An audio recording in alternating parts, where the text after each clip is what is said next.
Good morning, class. Today we are going to discuss about your chapter number 1, and in which we are going to revise your this chapter, where we will cover the whole topic of chapter 1. See, your chapter number 1 is plant reproduction. First of all, what is reproduction? See, reproduction is the process by which organisms reproduce new organism from their parents. Right? So plant reproduce through roots, stem, leaves, and spores, and they increase their number by the process of this reproduction. So the first one is, how do plants reproduce through seeds? See, seeds. All the fruits contain seeds, right? So many of them contain seeds, but some of them are seedless also. So plants reproduce through seeds. See, you must have seen sprouts, right? See, the sprouts contain a white thread-like structure which will get converted into the future root, and the seed part get converted into the new plant. See, let us first talk about the part of the seeds.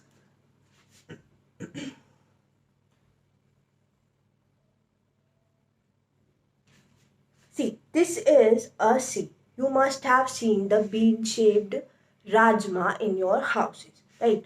So, suppose this is your rajma, and when you soak the seed of that rajma in the water for full night, you must have seen that afterwards this seed gets converted into two parts and a seed coat, and the structure is like this.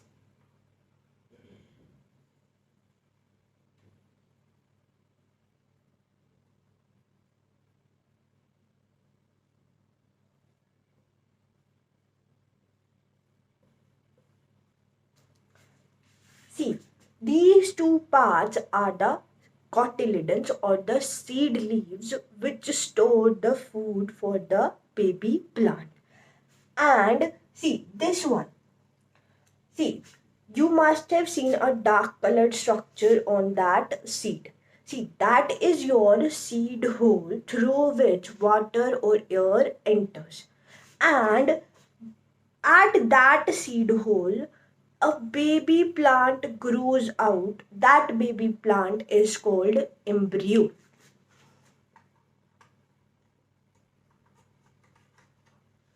See, you must have seen a covering coming out from the soaked seeds. That covering is called the seed coat. That is the protective or the outermost covering of the seed. The seed contains three parts. That is your first one is your seed coat. It is the outermost covering of the seed. Second one is the cotyledon.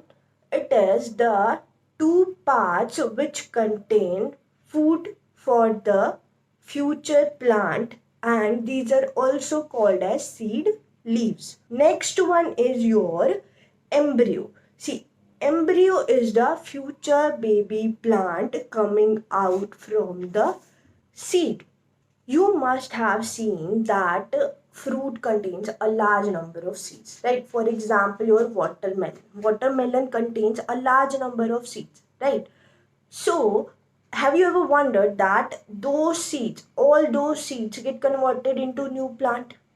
No, the all the seeds do not get converted into new plants, and the reason is, see, some of the seeds are destroyed by the winds, and some of the seeds get eaten by the insects, so they are basically dead. They cannot get grow into new plant, and some are not healthy, and some do not get the proper condition to grow into a new plant. So the basic conclusion is all the seeds do not grow into new plants. Next one is your seed germination.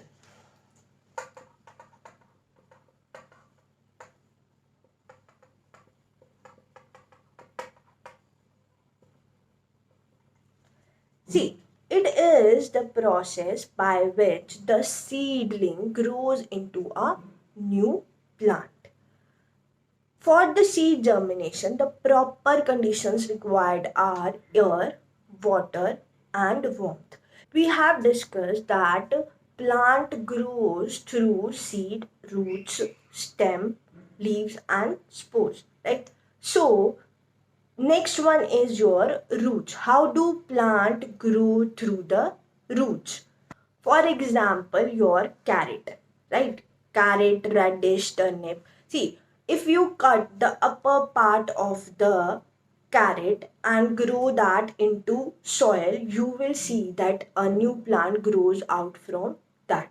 That's how plant grows through roots. Next one is stem.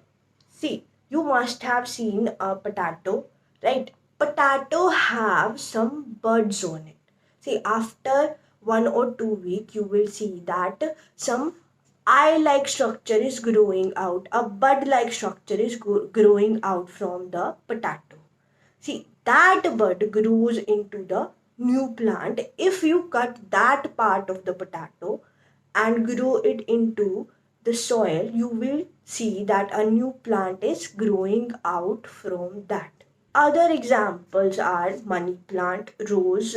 You must have seen rose plant. See, if you cut the stem of the rose plant and grow it into the soil, you will see that a new plant starts growing out from that stem. That's how plants reproduce through stem. Next one is plants growing out from the leaves. See, for example, bryophyllum. See, suppose this is the leaf of bryophyllum. In bryophyllum, what happens is basically small plantlets or bud-like structure start growing out from that leaf.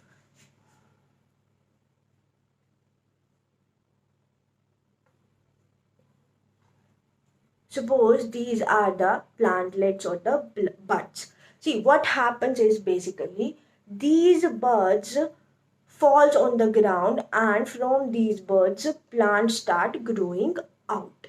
That's how plants like bryophyllum reproduce through the leaves. Next one is ferns. See, ferns are the ornamental plants. For example, they are for a showpiece in your houses. You all must have seen that there are some ornament plants. For example, money plant is also an ornamental plant. It is like a showpiece also. So that fern plant is also a showpiece. See how that fern plant grows from the spores. On the lower surface of the fern leaves, there are some brown dot-like structures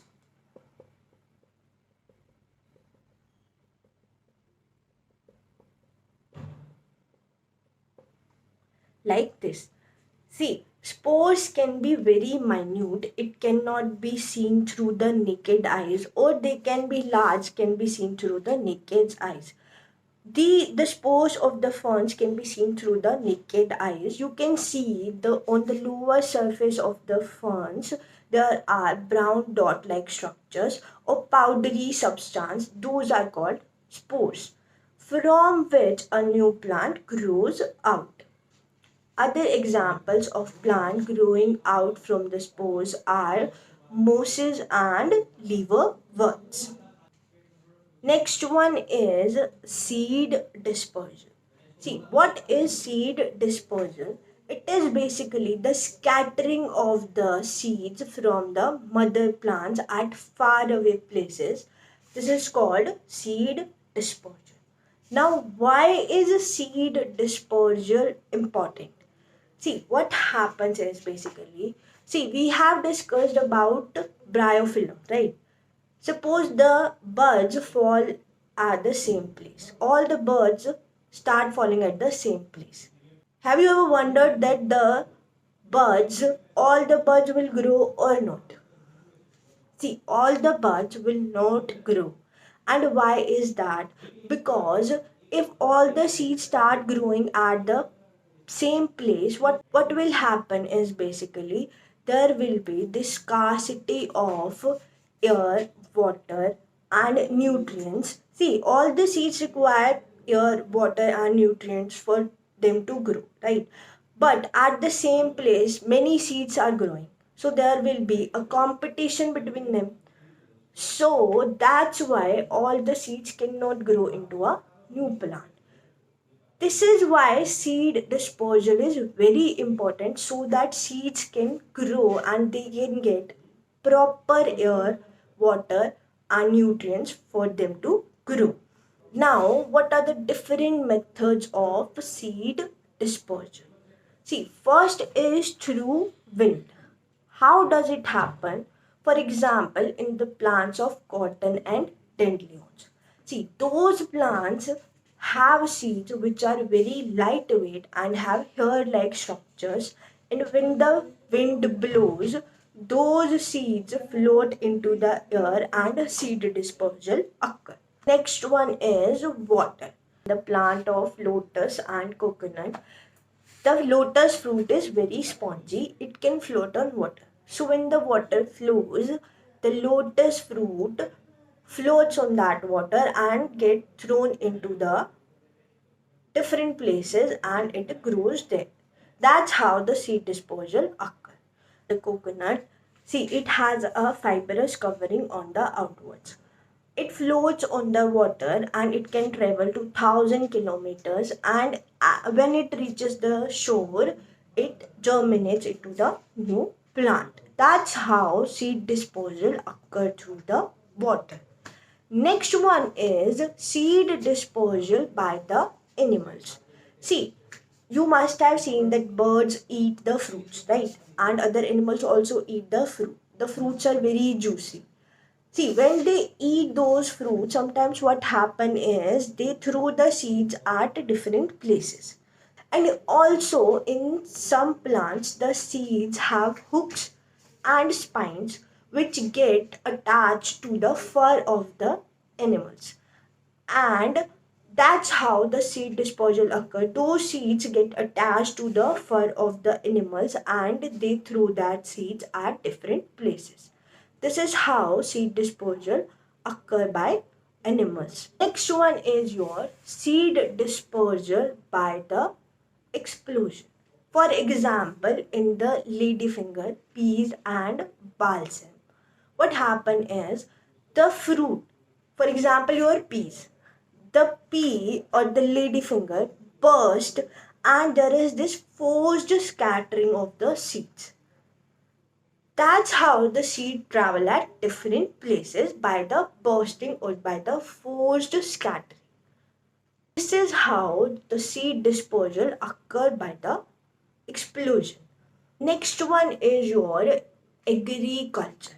See, what are crops basically? The cultivating of same type of plant on a large land is called crop, right? And how do farmers grow those crops? The different stages are, first one is plugging, in which the farmers loosen the soil with the help of the machines and instruments which help in the circulation of air into the soil. Next one is sowing. See, sowing, what happens in the sowing? Basically, they plant the seeds into the soil. Afterwards, they add the fertilizers and manure. See, like you all need proper nutrients for them to grow. Plants also need proper nutrients and they get those nutrients through the manure and the fertilizers. Next one is irrigation. See, irrigation is basically the supply of water. Farmers supply the water to the crops. Next one is harvesting. See, after the crops grow and they are ripe, farmers cut the crops and they store it. This is what harvesting and storing is. You must have seen that some crops are grown in winter and some crops are grown in summers.